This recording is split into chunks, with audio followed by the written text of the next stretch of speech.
Hello friends, Sindhu Bhairavi serial இனி வர எபிசோட்ஸ்க்கு promo தான் இந்த வீடியோவில் பார்க்க போகிறோம். அடுத்தடுத்த சுவாரஸ்யங்களை தெரிஞ்சுக்க இந்த வீடியோவை ஸ்கிப் பண்ணாமல் கடைசி வரைக்கும் பாருங்கள். எங்கள் சிந்துவுமே உயிருக்கு போராடிக்கிட்டு இருக்காங்க. அதை பார்த்த எங்கள் அன்னபூர்ணிக்கு ரொம்பவே பதட்டம். சிந்துக்கு எதுவுமே ஆகக்கூடாது அப்படின்னு சொல்லிட்டு என்னென்னோ கடவுளுக்கும் வேண்டிக்கிட்டு இருக்க ஒரு சைடு அப்போ தான் ஆறுமுகமும் வந்து எங்கள் சிந்துவை ஹாஸ்பிட்டலுக்குமே கொண்டு போயிடுறாங்க. ஒரு வழியாக எங்கள் சிந்துவை வந்து சிவா இருக்கிற ஹாஸ்பிட்டலுக்கு கொண்டு போய் அங்கே ரொம்பவே அர்ஜென்ட்டாகவும் பாருங்கள், இங்கே கருப்பு தேல் கடிச்சிருச்சு, இவ மயக்கம் போட்டு கீழே விழுந்து 1/2 ஆயிடுச்சு, என்ன ஆச்சுன்னே தெரியல அப்படின்னு சொல்லிட்டு அங்கே இருக்கிற அன்னபூர்ணியுமே அங்கே இருக்கிற டாக்டர்கிட்ட சொல்லவும் உடனே இங்கே அந்த டாக்டருமே சிவாவை கூட்டிகிட்டு வரதுக்காக கேபினுக்கும் போயிருப்பாங்க. ஒரு சைடு இங்கே இது சிந்துவை வந்து இங்கே ஐசியூ வார்டுக்கு அட்மிட் பண்ண சொல்லி அங்கே டாக்டருமே சொல்லிட்டு இருப்பாங்க.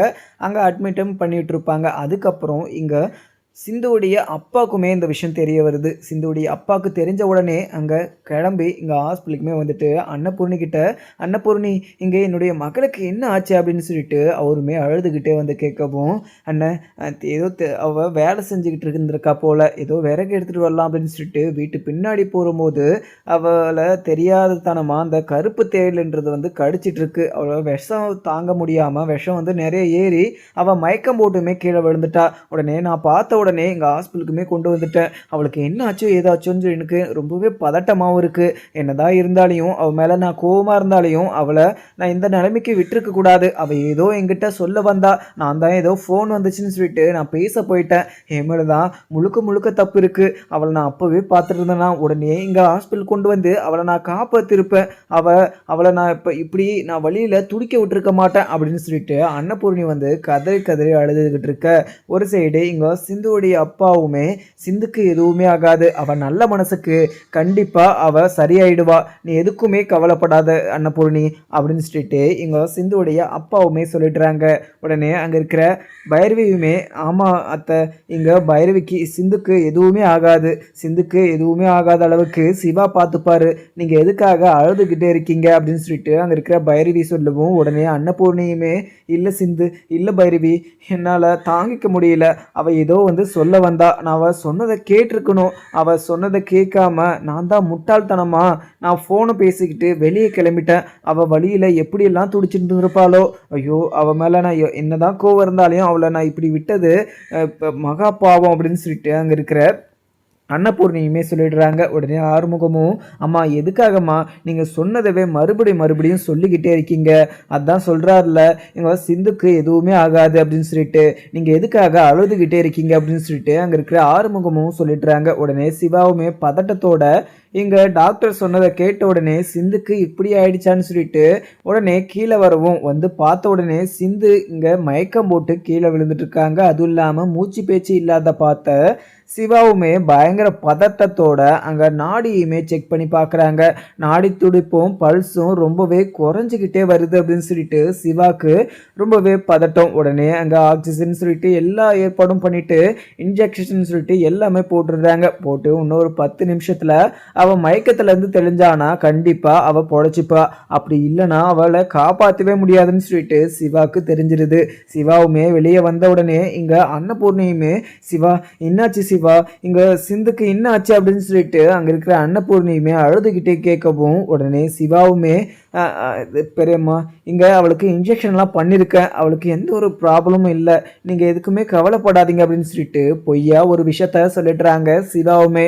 உடனே சிவாவை பார்த்து அன்னபூர்ணியுமே, சிவா உனக்கு சிந்து கால் பண்ணியிருக்கா, அதுவும் இல்லாமல் அவள் கடித்த விஷயத்த எல்லாமே உங்ககிட்ட சொல்லியிருக்கா, கேட்டுமே நீ ஏன் இங்கே சிந்து பொய் சொல்கிறான்னு சொல்லிட்டு நீங்கள் ஹாஸ்பிட்டலே உக்காந்துட்டு இருந்திருக்க, அவள் கால் பண்ணும்போது நீ அவளை வந்து கூட்டிகிட்டு போயிட்டு இருந்தனா அவளுக்கு எந்த ஒரு ப்ராப்ளமும் வந்திருக்காது, அவள் இந்த நிலைமைக்கு அவள் ஆளாக இருக்க மாட்டா, நீ எதுக்காக இப்படி ஒரு விஷயத்த பண்ண அப்படின்னு சொல்லிட்டு கோவத்தில் அன்னபூர்ணியும் அங்கே சிவா கணத்திலே பல்ல அறன்னு 4 அற வெட்டுறவும் உடனே அங்கே இருக்கிற அப்பாவுமே அங்கே பதட்டத்தோட, அன்னபூர்ணி என்ன பண்ணிக்கிட்டு இருக்க, அவன் பிஸியாக வேற ஒரு கிளைண்ட்டை பார்த்துக்கிட்டு இருந்திருப்பான், அதனால தான் இந்த ஒரு ஃபோன் காலை அவள் பொய் சொல்கிறா, என்னை வர வைக்கிறதுக்காக அவள் பொய் சொல்கிறான்னு சொல்லிட்டு சிவா நினச்சிருப்பாரு.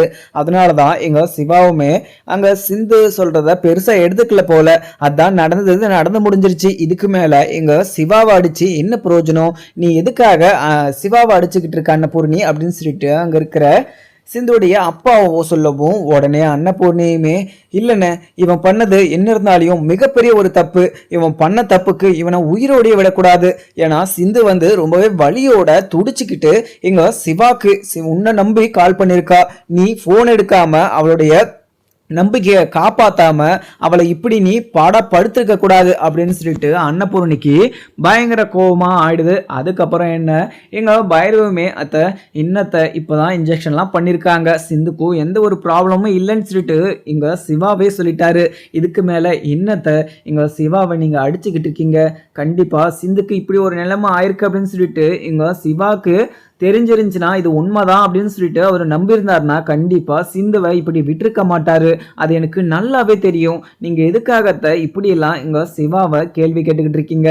அதுவும் இல்லாம இந்த பிரச்சனையை வீட்டுல வச்சு பேசணும். எங்க ஹாஸ்பிட்டல்ல எல்லாருமே பார்த்து எங்க சிவாவை ரொம்பவே தப்பாவும் நினைப்பாங்க. இங்க எந்த ஒரு விஷயத்தையுமே நீங்க பேசாதீங்க. எந்த ஒரு விஷயம் பேசணும்னாலுமே நம்ம வீட்டுக்கு போய் பேசிக்கலாம் அப்படின்னு சொல்லிட்டு அங்க இருக்கிற பைரவியுமே சொல்லிட்டுறாங்க. உடனே எங்க அன்னபூர்ணியுமே சிவா நீ வீட்டுக்கு வா, உன்னை நான் வீட்டில் கவனிச்சிக்கிறேன் அப்படின்னு சொல்லிட்டு அங்கே இருக்கிற அன்னபூர்ணியுமே சொல்லிடுவோம்.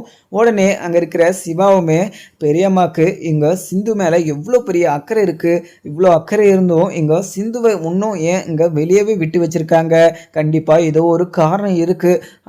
பெரியம்மாக்கு இங்கே சிந்து மேலே ரொம்பவே பாசமும் வந்துருச்சு போல. இங்கே சிந்துவை கண்டிப்பாக இன்னும் கொஞ்ச நாளில் கூடிய சீக்கிரத்தில் அந்த வீட்டுக்குள்ளே மருமகளாக ஏற்றுப்பாங்க. அவங்க மருமகளாக ஏற்றுக்கின உடனே நானுமே சந்தோஷமாக இருப்பேன் அந்த வீட்டுக்குள்ளே. அதுவும் இல்லாமல் அன்னபூர்ணி பெரியம்மாக்கும் எந்த ஒரு இஷ்யூஸும் வராமல் எங்கள் பைரவியுமே பார்த்துப்பா. பைரவி அந்த வீட்டுக்குள்ளே மருமகளாக காலடி எடுத்து வைக்கிற போது அன்னபூர்ணி பெரியம்மாக்கும் சரி அந்த வீட்டில் இருக்க யாருக்குமே எந்த ஒரு இஷ்யூஸும் நடக்காது. அதுவும் இல்லாமல் எந்த ஒரு தப்பும் நடக்காமல் எங்கள் சிந்துவுமே பார்த்துப்பா. ஆனால் சிந்து இப்ப கண் விழிச்சிருக்கணும். நம்ம போட்ட இன்ஜெக்ஷன் அவளுக்கு ஒர்க்கா இருக்கிறா இல்லையான்னு சொல்லிட்டு தெரியல. அதுவும் இல்லாம எங்க கருப்பு தேல் வந்து கடிச்சா அதுக்கு வீரியம் ஜாஸ்தி. அதுவும் இல்லாம ஹாஃப் அன் அவருக்குள்ள அவங்களுக்கு ட்ரீட்மெண்ட் கொடுத்தா மட்டும்தான் அவங்கள காப்பாற்ற முடியும். இப்படி இருக்கிறப்போ இங்க ஹாஃப் அன் அவருக்கு மேலேயே ஆயிட்டு இருக்கு. இவ மயக்கத்துல இருந்து தெரிஞ்சாலா என்னன்னு சொல்லிட்டு உள்ள போய் பாக்குறதுக்காக சிவாவுமே உள்ள போறாங்க. உள்ள போன உடனே அங்க சிந்து கண் முழிக்காம இருக்காங்க. அதை பார்த்த சிவாக்கு பயங்கர பதட்டத்தோடையுமே அழுகையோடையுமே அங்க சிந்து கிட்ட அழுதுகிட்டு சிந்து என்னை விட்டுட்டு நீ போகாத, நீ இல்லாத இந்த உலகத்துல என்னால இருக்க முடியாது. அதுவும் இல்லாம அன்னபூர்ணி பெரியம்மா கிட்ட நான் என்ன ஒரு விஷயத்த சொல்லி நான் சமாதானப்படுத்துவேன். அதுவும் இல்லாம இப்பவே நீ நல்லா இருக்கன்னு சொல்லியே என் மேல ரொம்பவே கோவப்பட்டு என்னை அடிச்சாங்க. உனக்கு இப்படி ஆயிடுச்சுன்னு சொல்லிட்டு நான் அன்னபூர்ணி பிரியம்மா கிட்ட சொன்னா கண்டிப்பா என்ன உயிரோடைய விட மாட்டாங்க. சிந்து சிந்து உனக்கு என்ன ஆச்சு, கண்வெளி சிந்து அப்படின்னு சொல்லிட்டு அங்க இருக்கிற சிவாவுமே அழுதுகிட்டே பேசவும் உடனே அங்க இருக்கிற சிந்துக்கும் பார்த்தீங்கன்னா கொஞ்சம் அசைவுமே வருது. அசைவு வந்த உடனே அங்க சிவாக்கு அப்பதான் நம்பிக்கையும் வருது. அப்பா எங்க சிந்துக்கு எதுவுமே ஆகல, கண்டிப்பா எங்க சிந்துவை நம்ம காப்பாத்திடலாம். சிந்துக்கு கொஞ்சம் உணர்ச்சி இருக்கு, அப்பனா சிந்து வந்து கண்டிப்பா ரிகவர் ஆயிடுவா அப்படின்னு சொல்லிட்டு அங்க இருக்கிற சிவாக்குமே கொஞ்சம் நம்பிக்கையோடையுமே சந்தோஷத்தோடும் வெளியே போய் அங்க அன்னபூர்ணி கிட்ட பெரியம்மா இங்க சிந்து கண் விழிச்சிட்டா, அவளுக்கு எந்த ஒரு ப்ராப்ளமும் இல்லை, இதுக்கு மேல அவளுக்கு எந்த ஒரு இஷ்யூஸும் கிடையாது அப்படின்னு சொல்லிட்டு அங்க இருக்கிற சிவாவுமே சொல்லிடவும் இதை கேட்ட அங்க இருக்கிற சிந்துடைய அப்பா ஆறுமுகம் பைரவின்னு சொல்லிட்டு எல்லாருமே சந்தோஷமா இருக்காங்க. அதுக்கப்புறம் இங்க சிந்துவை வந்து தேல் கடிச்ச விஷயம் வந்து அங்க இருக்கிற ஸ்னேகாக்கு எப்படியோ தெரிய வருது. ஸ்னேகாக்கு தெரிய வந்த உடனே அவங்க ரொம்பவே சந்தோஷப்பட்டாங்க.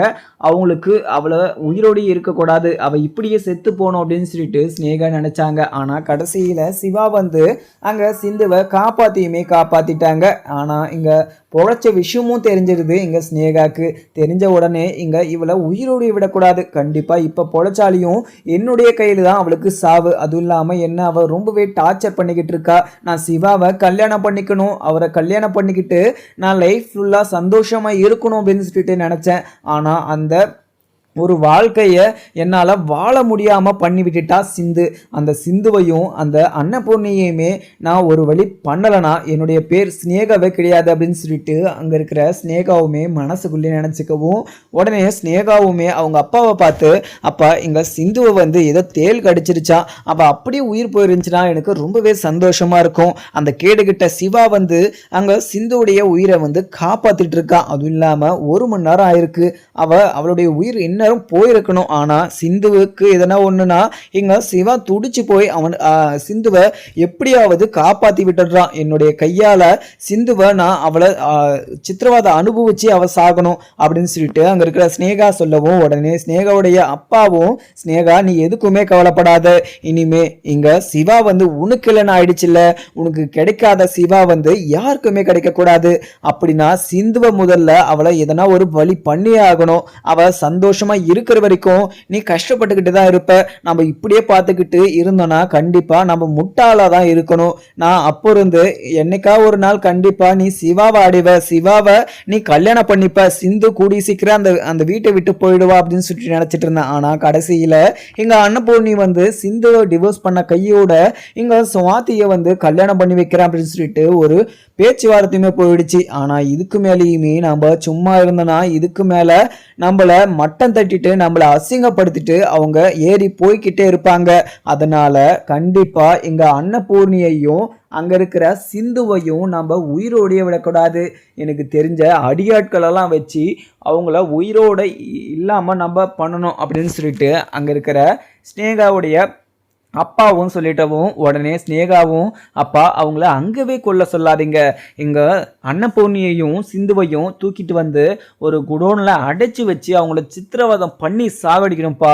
இதுவரையும் நான் எவ்வளோ கஷ்டப்பட்டேன், எவ்வளோ வேதனைப்பட்டேன்னு சொல்லிட்டு அவங்களுக்கு தெரியணும். தெரிஞ்சா மட்டும்தான் என்னுடைய கஷ்டம் என்ன, என்னுடைய வேதனை என்னன்னு சொல்லிட்டு அவங்களுக்கு நல்லாவே புரியும். அதனால அவங்களுக்கு வந்து நம்ம அந்த ஒரு தண்டனையை தான் கொடுக்கணும் அப்படின்னு சொல்லிட்டு அங்க இருக்கிற ஸ்னேகாவுமே சொல்லிடுறாங்க. ஒரு வழியா இங்க சிந்துவுமே கண்ணு முழிச்ச உடனே அங்க அன்னபூர்ணியுமே உள்ள போய் அங்க சிந்து கிட்ட, சிந்து உனக்கு எந்த ஒரு பிரச்சனையுமே இல்லைல்ல, உனக்கு எந்த ஒரு வழியுமே இல்லைல்ல, என்னை மன்னிச்சுக்கோ சிந்து, நான் ஏதோ தெரியாம ஒரு அர்ஜென்ட்டான ஒரு கால் வந்துருச்சு அப்படின்னு சொல்லிட்டு உன்னை நான் கண்டுக்காம போயிட்டேன், என்னை மன்னிச்சுக்கோ சிந்து, அந்த விஷயத்த தான் சொல்றதுக்காக நீ என்கிட்ட வந்திருக்க, எனக்கு நல்லாவே புரியுது. ஆனா உனக்கு இப்படி ஒரு நிலைமை இருக்குன்னு சொல்லிட்டு எனக்கு தெரியல, தெரியாததுனால தான் இங்க ஒரு இம்பார்ட்டன்டான ஒரு கால் வந்துருச்சு அப்படின்னு சொல்லிட்டு நான் பேசிட்டே உன்னை கண்டுக்காம அங்கிருந்து போயிட்டேன், என்னை மன்னிச்சுக்கோ சிந்து அப்படின்னு சொல்லிட்டு சிந்து கிட்ட கையை பிடிச்சி மன்னிப்பு கேட்டுக்கிட்டு இருக்காங்க அன்னபூர்ணியுமே. இதை கேட்ட உடனே அங்க இருக்கிற சிந்துவுமே, அத்தை நீங்க எதுக்கு அத்தை என்கிட்ட மன்னிப்பு கேட்குறீங்க, நீங்க கேட்காதீங்க அத்தை, நீங்க தெரிஞ்ச என்னை விட்டுட்டு போனீங்க, தெரியாம தானே அப்படி விட்டுட்டு போனீங்க, கண்டிப்பா தெரிஞ்சிருந்தா நீங்க என்ன அப்படி விட்டுருக்க மாட்டீங்க. என்னதான் உங்களுக்கு நான் மிகப்பெரிய ஒரு துரோகத்தையும் மிகப்பெரிய ஒரு மறக்காத ஒரு கஷ்டத்தை கொடுத்துருந்தாலையும் என்ன நீங்க அப்படி ஒரு நிலைமையில விட்டுட்டு போயிருக்க மாட்டீங்க. எனக்கு உங்களுடைய மனசை நல்லாவே தெரியும் அத்தை, என்னத்தை நீங்க என்கிட்டலாம் இவ்வளோ பெரிய வார்த்தையெல்லாம் நீங்க கேட்கவே கூடாது அப்படின்னு சொல்லிட்டு அன்னபூர்ணி கிட்ட சிந்துவுமே சொல்லிடவும், உடனே அன்னபூர்ணியுமே, சிந்து இந்த ஒரு பெருந்தன்மை தான் உங்ககிட்ட இருந்து எனக்கு ரொம்பவே பிடிச்சது, அதுவும் இல்லாமல் நீ அந்த ஒரு பொய்யை மட்டும் சொல்லி எங்க சிவாவை கல்யாணம் பண்ணாமல் இருந்திருந்தனா கண்டிப்பாக சிவாவை நானே உனக்கு சேர்த்து வச்சிருப்பேன், உனக்கு கல்யாணம் பண்ணி வச்சிருப்பேன். அப்படி இருக்கப்போ நீ இவ்வளோ பெரிய பொய்யை சொல்லி கண்டிப்பாக நீ எல்லாரையுமே கஷ்டப்படுத்தி இங்கே சிந்துவை கல்யாணம் பண்ணது மிகப்பெரிய ஒரு தப்பு தானே, அதனால தான் நான் உன் மேலே கோவமாக இருக்கேன். அதனால நீ அந்த ஒரு விஷயத்தெல்லாம் விட்டு தள்ளு சிந்து, இப்போ உனக்கு நல்லா இருக்குல்ல அப்படின்னு சொல்லிட்டு அங்கே இருக்கிற அன்னபூர்ணி சொல்லவும், அத்தை எனக்கு வேற வழி தெரியல அத்தை, அந்த நொடியில் அந்த நிமிஷத்தில் நான் அந்த ஒரு பொய்யை சொல்லாமல் இருந்ததுன்னா கண்டிப்பாக எனக்கு டாக்டர் கிடைச்சிருக்க மாட்டார். டாக்டர் மேலே நான் அளவுக்கு கடந்த பாசமும் மரியாதையும் வச்சுக்கிட்டு இருக்கேன், அதே அளவுக்கு அதை விட ஒரு படி மேலே உங்கள் மேலே நான் பாசம் வச்சுக்கிட்டு இருக்கேன். அப்படி இருக்கப்போ அவங்கள நான் மிஸ் பண்ண முடியாது. அதுவும் இல்லாமல் அந்த நொடியில் நான் அந்த ஒரு விஷயத்த சொல்லலைன்னா இங்கே டாக்டருக்கு வேற ஒரு கல்யாணம் நடந்திருக்கும், இப்போ வேற ஒருத்தி கூட சந்தோஷமாக இருந்திருப்பாரோ இல்லை கஷ்டப்பட்டு இருந்திருப்பாரோ எனக்கு தெரியல. ஆனால் எனக்கு பிடிச்சவரை நான் கல்யாணம் பண்ணிக்கணும்னு சொல்லிட்டு ஆசைப்பட்டேன். அந்த ஒரு விஷயத்த தவிர மற்றபடி நான் வேறு எந்த ஒரு பொய்யுமே சொல்லல அத்தை. எனக்கு சிவாவை ரொம்பவே பிடிக்கும். அதனால தான் நான் அப்படி ஒரு பொய்யை சொல்லிட்டேன். என்னை நீங்கள் மன்னிச்சுக்கோங்க அத்தை அப்படின்னு சொல்லிட்டு அங்கே இருக்கிற சிந்துவுமே சொல்லிடவும் உடனே அன்னபூர்ணியுமே, சிந்து நீ அதை விட்டு தள்ளு சிந்து. அந்த ஒரு கோவத்தை எனக்கு கொஞ்சம் கொஞ்சமாக குறைச்சிக்கிட்டு இருக்கு. அதுவும் இல்லாமல் இந்த வீட்டுக்காக நீ எவ்வளவோ நல்லது பண்ணியிருக்க. எங்கள் எசக்கியை கண்டுபிடிச்சி கொடுத்துருக்க. அதுவும் இல்லாமல் நிறைய விஷயத்த எனக்கு புரிய வச்சிருக்க. எனக்கு இதை விட வேற எந்த ஒரு மருமக எனக்கு நல்ல மருமகளா கிடைப்பா? ஆனா இங்க உன்னுடைய பிரச்சனை ஒரு சைடு இருந்தாலையும் இப்ப பைரவியுமே ஆறுமுகத்தை விட்டு போற அப்படின்னு சொல்லிட்டு எல்லாம் சொல்லிக்கிட்டு இருக்கா.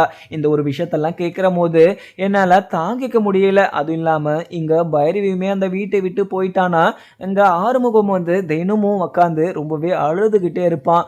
ஆறுமுகத்துக்கு நான் என்ன பதில் சொல்லி அவனை சமாதானப்படுத்துவேன்? ஆறுமுகம் என்னதான் இருந்தாலும் அப்படி ஒரு தப்பு பண்ணிருக்க கூடாது, எனக்கே நல்லாவே புரியுது.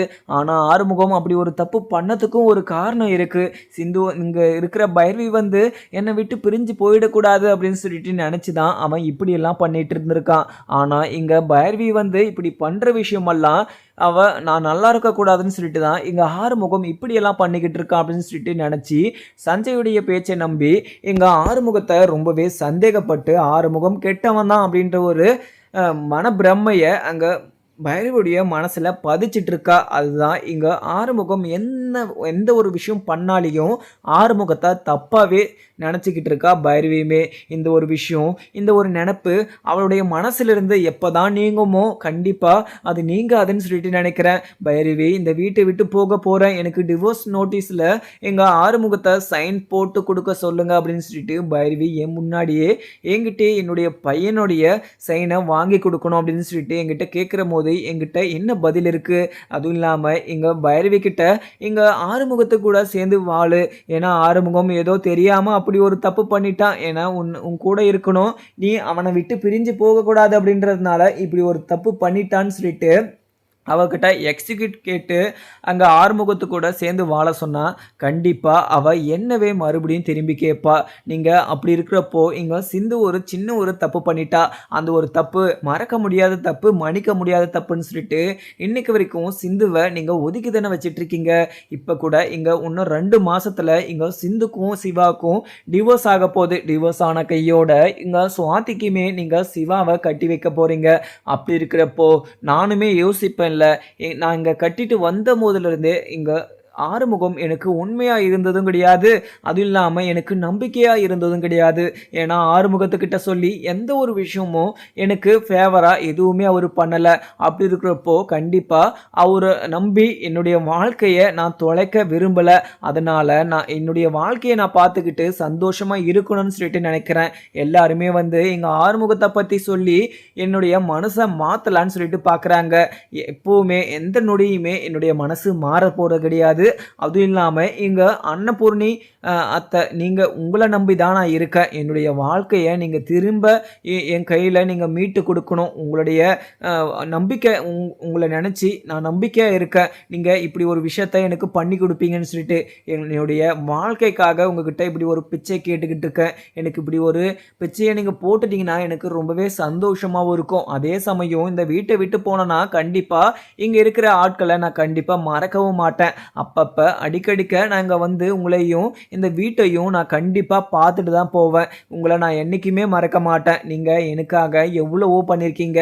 அப்படி இருக்கப்போ கண்டிப்பாக எனக்கு ஆறுமுகத்தை மேலே கோவம் தான், ஆனால் உங்கள் மேலே எனக்கு கோவம் கிடையாது, இந்த வீட்டு மேலே எனக்கு கோவம் கிடையாது. எனக்கு ஆறுமுகத்தை விட்டு பிரிஞ்சு போனால் எனக்கு நல்லா இருக்கும் அப்படின்னு சொல்லிட்டு தோணுது.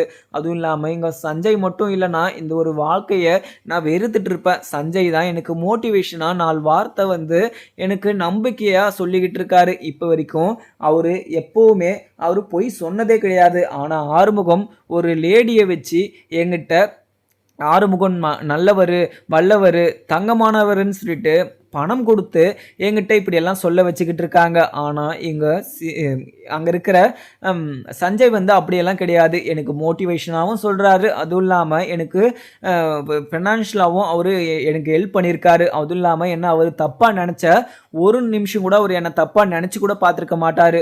ஆனால் எங்கள் ஆறுமுகம் வந்து தினம் தினம் என்னையும் எங்கள் சஞ்சையும் வச்சு அவர் சேர்த்து வச்சு என்னை தப்பாக பேசுகிற போது என்னால் இந்த வீட்டில் இருந்தேன்னா கண்டிப்பாக என்னை விட முட்டாள் வேறு யாருமே இருக்க மாட்டாங்க. ஆனால் எங்கள் ஆறுமுகத்தை நான் கல்யாணம் பண்ணிக்கிறதுல எனக்கு கொஞ்சம் கூட விருப்பமே கிடையாது அப்படின்னு சொல்லிட்டு எங்கள் ஆறுமுகத்துக்கிட்டையுமே நான் எவ்வளவோ சொல்லி பார்த்தேன். ஆனால் ஆறுமுகம் என்னுடைய நம்பிக்கையை அப்போவே உடைச்சிட்டாரு. அதுக்கப்புறம் எனக்கு ஆறுமுகத்தை ரொம்பவே வெறுக்கவும் தோணுச்சு. ஆறுமுகத்து மேலே நம்பிக்கை வைக்க வேணான்னு சொல்லிட்டு தோணுச்சு. ஆனால் அதுக்கப்புறம் நடந்த இன்சிடெண்ட்டில் அதுக்கப்புறம் அவர் மேலே இருந்த கோபம் கொஞ்சம் கொஞ்சமாக குறைஞ்சி வந்துச்சு. ஆனால் இங்கே சஞ்சயையும் என்னையும் அவர் சேர்த்து வச்சு பேசுகிற போது என்னால் அந்த ஒரு விஷயத்தை தாங்கிக்க முடியல. அப்படி இருக்கிறப்போ கண்டிப்பாக எங்கள் ஆறுமுகத்தை என்னுடைய வாழ்க்கையில் அவரை நான் சேர்த்துக்க முடியவே முடியாது. ஏன்னா இங்கே சிந்து தப்பு பண்ணியிருக்கா. ஆனால் சிவா வந்து சிந்துவோடைய மனசை புரிஞ்சுக்கிட்டு சிந்து வந்து சிவாக்காக உண்மையாகவும் அவங்களுக்கு நம்பிக்கையாகவும் இருக்காங்க. அதனால இங்கே சிவாவுமே இங்கே சிந்துவை மன்னிச்சு அவங்களுடைய வாழ்க்கையில் ஏற்றுக்கிட்டாங்க.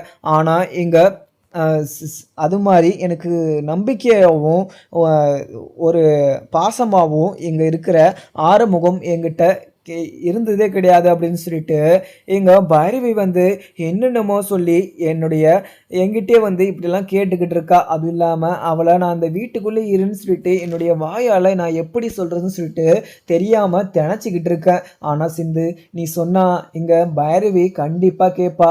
அதுவும் இல்லாமல் ஆறுமுகமும் இங்கே பைரவி கூட சேர்ந்து இருக்கணும், பைரவி அந்த வீட்டுக்குள்ளே இருக்கணும்னு சொல்லிட்டு நினச்சி தான் இப்படியெல்லாம் பண்ணான் அப்படின்னு சொல்லிட்டு நீ பைரவி கிட்ட கொஞ்சம் பேச முடியுமா அப்படின்னு சொல்லிட்டு அங்கே இருக்கிற சிந்து குட்டியுமே பேசவும் உடனே அங்கே இருக்கிற சிந்துவுமே அத்தை நானுமே எங்கள் பைரவி கிட்ட எவ்வளவோ சொல்லி பார்த்தேன். ஆனால் பைரவி இந்த ஒரு விஷயத்தெல்லாம் கேட்காம அவளுடைய முடிவை மாற்றாமல் கண்டிப்பாக நான் எனக்கு டிவோர்ஸ் கிடைச்சே ஆகணும். அதுவும் இல்லாமல் எங்கள் ஆறுமுகத்து மேலே இருக்கிற கோபம் எனக்கு குறையாது. நீங்கள் என்ன தான் சொன்னாலையும் கண்டிப்பாக ஆறுமுகத்தை நான் நம்பவே போகிறது கிடையாது. ஏன்னா அவருடைய சுயரூபத்தை அந்த கல்யாணத்திலே நான் அவரை பார்த்துட்டேன். அப்போ இருந்தே அவர் மேலே எனக்கு நம்பிக்கை போனது தான். ஒரு டைம் அவர் மேலே நம்பிக்கை இருந்தது போனது தான். அதுக்கப்புறம் நான் அவரை நம்பவும் மாட்டேன், அவரை நான் என் கூட சேர்த்துக்கவும் மாட்டேன் அப்படின்னு சொல்லிட்டு என்கிட்டே அவள் சொல்லிட்டா. மறுபடியும் அவகிட்ட நான் மறுபடியும் பேச போது கூட இங்கே ஆறுமுகத்தை பற்றி பேசுறதுனா என்கிட்ட எதுவுமே பேசாத, மற்றபடி வேறு எதனா விஷயம் இருந்தால் நீ கண்டிப்பாக என்கிட்ட தாராளமாக பேசலான்னு சொல்லிட்டு பைரவி என்கிட்டே சொல்கிறாத்த. என்னாலையுமே முடியல, ஆனால் கண்டிப்பாக பைரவி அந்த வீட்டை விட்டு போக மாட்டான்னு சொல்லிட்டு எனக்கு நம்பிக்கையாக இருக்குது. எனக்கு அந்த ஒரு நம்பிக்கை தான் இப்போ வரைக்குமே அந்த ஒரு நம்பிக்கையில் தான் இருக்கேன். நீங்களும் அதே நம்பிக்கையில் இருங்க. கண்டிப்பாக எங்கள் பைரவுடைய மனசு மாறி அங்கே ஆறுமுகத்தை கூட சேர்ந்து சந்தோஷமாக இருப்பா. அது என்னுடைய ஆசையும் கூட உங்களுடைய கனவும் கூட. ஏன்னா எங்கள் ஆறுமுகத்தை நான் ஆறுமுகம் மச்சான் கஷ்டப்படுறத என்னாலையுமே பார்க்க முடியல. ஏன்னா ஆறுமுகம் மச்சான் எவ்வளவோ கஷ்டப்பட்டுருக்காங்க. அதுவும் இல்லாமல் பைரவி நல்லா இருக்கணும் அப்படின்னு சொல்லிட்டு எவ்வளவோ விஷயம் பண்ணியிருக்காங்க. அந்த ஒரு விஷயமெல்லாம் யோசிச்சு கூட இங்கே பைரவிக்கு வந்து ஆறுமுகத்து மேலே கொஞ்சம் கூட இறக்கம் இல்லாமல் ஆறுமுகம் பண்ண ஒரு தப்பை யோசிச்சு அவங்க இப்படியெல்லாம் பண்ணிக்கிட்டு இருக்காங்க. இப்படி இருக்கிறப்போ கண்டிப்பாக இங்கே பைரவி வந்து ஆறுமுகத்தை புரிஞ்சுக்கிட்டு இந்த வீட்டிலேயே உங்களுக்கு மருமகளாக அவள் இருக்க தான் போகிறா. அதை நீங்கள் சந்தோஷத்தோடு பார்க்க தான் போகிறீங்க. நீங்கள் எதுக்குமே கவலைப்படாதீங்க அப்படின்னு சொல்லிட்டு அங்கே இருக்கிற சிந்துவுமே சொல்லிடுறாங்க. உடனே பைரவியுமே உள்ளே வந்துடுறாங்க. உடனே அங்கே இருக்கிற அன்னபூர்ணியும் சரி சிந்துவும் சரி ரெண்டு பேரும் எதுவுமே பேசாமல் சைலண்ட்டாகவும் ஆகிடுறாங்க. அதுக்கப்புறம் என்ன உள்ளே போன பைரவியுமே சிந்து உனக்கு எப்படி இருக்குது சிந்து, இப்போ நல்லா இருக்குல்ல, இந்த ஒரு விஷயம் நீ என்கிட்ட வந்து சொல்லியிருக்கலாம்ல அப்படின்னு சொல்லிட்டு அங்கே இருக்கிற பைரவி கேட்கவும் உடனே சிந்துவும் பைரவி எனக்கு கடித்த உடனே இங்கே நான் டாக்டருக்கு கால் பண்ணேன். ஆனால் அவர் ரொம்பவே வேலையாக இருந்ததுனால என்னுடைய ஃபோனை பிக் பண்ணிவிட்டு உடனே கட் பண்ணிட்டாரு. அதுக்கப்புறம் நான் உன்னுடைய ரூமில் வந்து உன்னை நான் பார்த்தேன். ஆனால் நீ ரூமில் இல்லாமல் எங்கேயோ வெளியில் போயிட்டு இருந்த. அதுக்கப்புறம் அன்னபூர்ணியத்தை கிச்சனில் இருந்தாங்க. கிச்சனுக்கு போய் பார்த்தபோது அன்னபூர்ணியத்தை ஏதோ ஃபோன் கால் வந்துச்சு அப்படின்னு சொல்லிட்டு ரொம்பவே அர்ஜென்ட்டாகவும் அங்கேருந்து கிளம்பிட்டாங்க. அதுக்கப்புறம் நான் ரூமில் போய் மஞ்சத்தூளும் உப்பும் சேர்ந்து கலந்து அங்கே கடிச்ச இடத்துல வச்சேன். அப்பயுமே எனக்கு அந்த ஒரு வலியும் தாங்க முடியாத வலி இருந்துகிட்டே இருந்துச்சு. அதுக்கப்புறம் எனக்கு மயக்கம் வர மாரி ஆயிடுச்சு. அதுக்கப்புறம் வெளிய வந்த உடனே எனக்கு மயக்கம் போட்டு நான் கீழேயுமே விழுந்துட்டேன். அன்னபூர்ணி அத்தை மட்டும் இல்லன்னா, என்னுடைய உயிர காப்பாத்திருக்க முடிஞ்சிருக்காது. இப்ப நான் உயிரோடையே இருந்திருக்க மாட்டேன். அன்னபூர்ணி அத்தைக்கு தான் நீ நன்றி சொல்லணும் அப்படின்னு சொல்லிட்டு அங்கே இருக்கிற சிந்துவுமே சொல்லிடுறாங்க. உடனே அங்கே இருக்கிற பைரவியுமே, அத்தை நீங்கள் சிந்துவை பார்த்து தூக்கிட்டு வந்தீங்களா ஹாஸ்பிட்டலுக்கு அப்படின்னு சொல்லிட்டு கேட்கவும், உடனே அங்கே இருக்கிற ஆறுமுகமும் இல்லை இல்லை அங்கே இருக்கிற அன்னபூர்ணியும் அங்கே இருக்கிற பைரவி கிட்ட, பைரவி இவளை இப்படி பார்த்த போதுலேருந்து எனக்கு ரொம்பவே பயமாக ஆயிடுச்சு. அதுவும் இல்லாமல் எங்கள் கருப்பு தேள் கடிச்சா ஒரு சில பேர் பொழைக்கவே மாட்டாங்க அப்படின்றது எல்லாருக்கும் அந்த காலத்து வயசான அம்மாக்கள் எல்லாம் சொல்லுவாங்க. அதெல்லாம் கேட்குறபோது எனக்கு ரொம்பவே பயமாவும் ஆயிடுச்சு. இவளுக்கு எதனா ஒண்ணு ஆயிடுமோ அப்படின்னு சொல்லிட்டு பயத்தோட அங்க ஆறுமுகத்துக்கு கால் பண்ணி உடனே வீட்டுக்கு வர சொல்லி, நான் இங்க கூட்டிட்டு வந்துட்டேன். இவள மட்டும் இந்த கரெக்டான டைமுக்கு கூட்டிட்டு வரலன்னா, இவளுக்கு என்ன ஆயிருக்கும்னே சொல்ல முடிஞ்சிருக்காது அப்படின்னு சொல்லிட்டு, அங்க இருக்கிற அன்னபூர்ணியுமே சொல்லிடுறாங்க.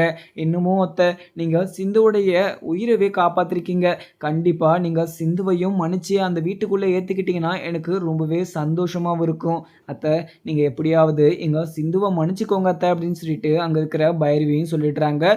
அதுக்கப்புறம் என்ன இருக்குன்னு பார்க்கலாமாங்க. இந்த வீடியோ பிடிச்சிருந்தா லைக் பண்ணுங்க. Thank you friends.